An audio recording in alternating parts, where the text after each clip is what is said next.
This is the first time I've actually tried to start this myself since I bought it. Unfortunately, I had a broken wrist when I had the opportunity to pick it up, so of course the guy that I bought it from started it for me, got to drive it around. I still can't ride it around, but I'm going to give it a shot, see if I can at least start it up. Let it idle. I don't want to let it sit too long. I don't want the carburetors to be full of gum. I think it's got ethanol gas in there, so it'll gum up if I let it sit too long. So after probably 3 weeks, let's kick it, see how many times it takes to get it started.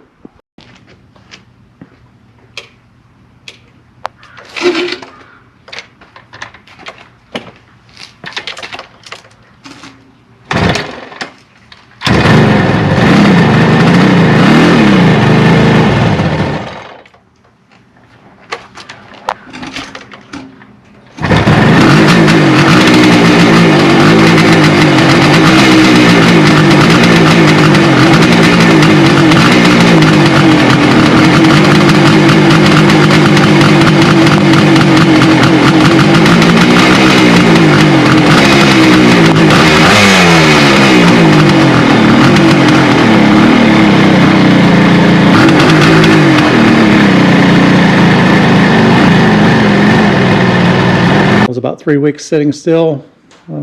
Just been sitting in the corner. Fired right up.